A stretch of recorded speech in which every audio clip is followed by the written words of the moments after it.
प्रणाम गुरुजी। कुछ लोगों के प्रश्न है कि नवरात्रि के प्रथम दिवस में माँ की किस रूप में आराधना करें कि हमें सुख शांति समृद्धि की प्राप्ति हो सके। कृपया मार्गदर्शन करें। देखिए, ऐसा है कि नवरात्रि के प्रथम दिन और सर्व सामान्य स्तर पर आप समझिए कि नवरात्रि में माँ शक्ति की आराधना की जाती है और साथ ही साथ माँ शक्ति की आराधना करने के लिए हम नवरात्रि में माँ के 9 रूपों की आराधना करते हैं।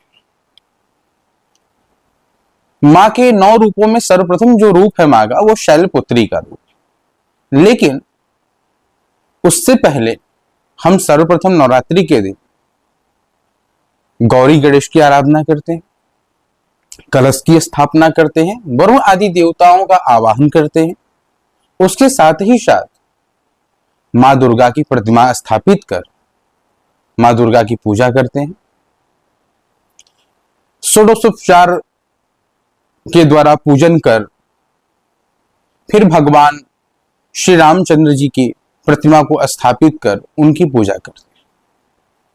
जैसा कि मैंने पूर्व में कई बार मैंने जिक्र किया है कि शारदीय नवरात्रि में माँ के साथ भगवान श्री रामचंद्र जी की प्रतिमा को अवश्य स्थापित करें। क्यों? क्योंकि उससे आपको संपूर्ण फल की प्राप्ति होती है। अब आते हैं कि ये शैलपुत्री है कौन। मां का जो सर्वप्रथम रूप है शैलपुत्री का, शैलपुत्री का जन्म कैसे हुआ, इनका इतिहास क्या है।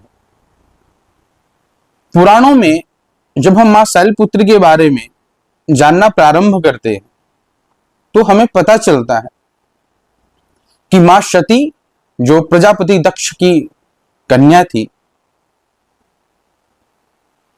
प्रजापति दक्ष ने एक बहुत बड़े यज्ञ का आरंभ किया। उस यज्ञ में उन्होंने सभी देवी देवताओं का आवाहन किया, सबको निमंत्रण दिया, सभी लोग उस यज्ञ में उपस्थित हुए। लेकिन भगवान आदिशंकर को, भगवान शिव को उन्होंने निमंत्रण नहीं दिया, आमंत्रित नहीं किया। मां सती फिर भी पिता के उस यज्ञ में जाना चाहती थी। भगवान शिव मां सती को रोकने का प्रयास करते हैं, कहते हैं देखो सती, जिस यज्ञ में, जिस कार्यक्रम में निमंत्रण न मिला हो उस कार्यक्रम में नहीं जाना चाहिए। लेकिन प्रजापति दक्ष मां सती के पिता ठहरे, पुत्री को पिता से लगाव था, उन्होंने भगवान शिव की बात को नहीं स्वीकारा और वह उस यज्ञ में चली गई। जब मां सती यज्ञ में पहुंची तो प्रजापति दक्ष भगवान शिव की अवहेलना करने लगे, उनका मजाक उड़ाने लगे, अपशब्द बोलने लगे भगवान शिव के प्रति। मां सती को यह बात बर्दाश्त नहीं और मां सती ने अपने आप को योगाग्नि में स्वयं को भस्म कर लिया। इस दृश्य को देख भगवान शिव हिमालय में विचलित हो उठे और वह प्रजापति दक्ष के यज्ञ में पहुंच करके अपने गणों के साथ यज्ञ को विध्वंस कर दिया। वही मां सती हिमालय राजकन्या के रूप में शरीर को धारण की, उनका जन्म हुआ। हिमालय राजकन्या के रूप में जन्म होने के कारण उनका नाम शैलपुत्री पड़ा।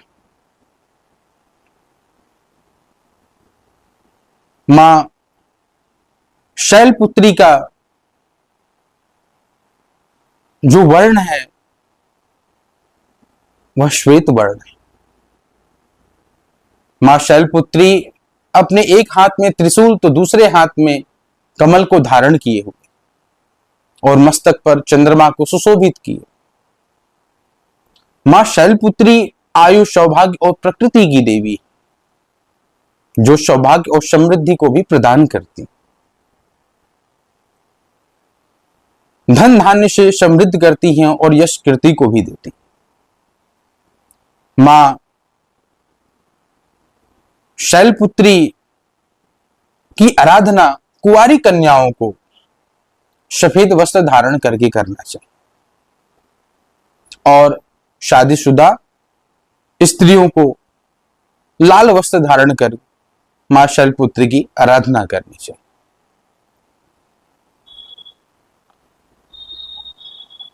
मां शैलपुत्री को कनेर का पुष्प अति प्रिय है, इसलिए यह ध्यान रहे कि पूजा के समय आप कनेर के पुष्प का प्रयोग करें। यदि कनेर का पुष्प आपको उपलब्ध ना हो पाए तो आप लाल और सफेद पुष्प का भी प्रयोग कर सकते हैं।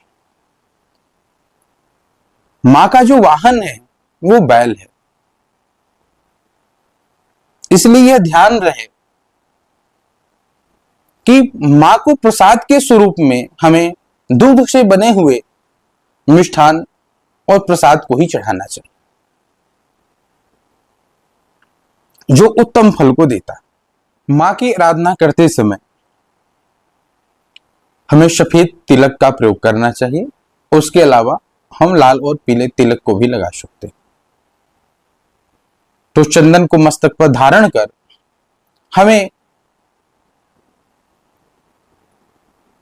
मां की आराधना निम्न मंत्र से करनी चाहिए। वो मंत्र क्या है?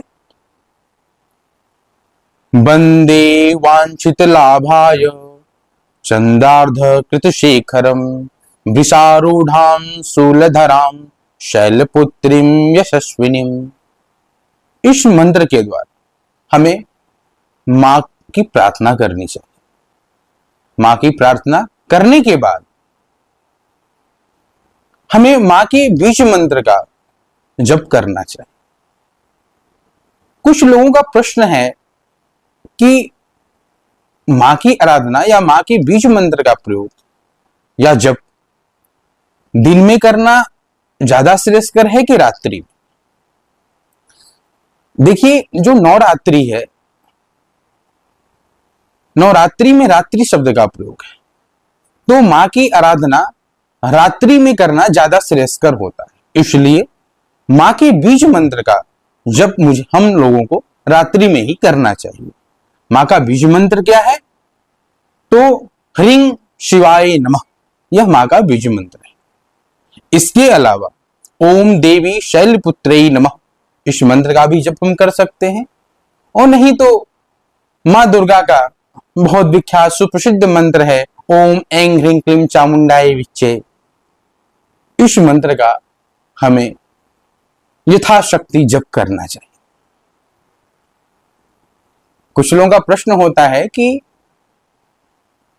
किस प्रकार की माला से हम मां का जप करें? तो देखिए, मां के किसी भी मंत्र का जप हमें लाल चंदन की माला से करना चाहिए या स्फटिक की माला से हम मां के मंत्रों का जप कर सकते हैं।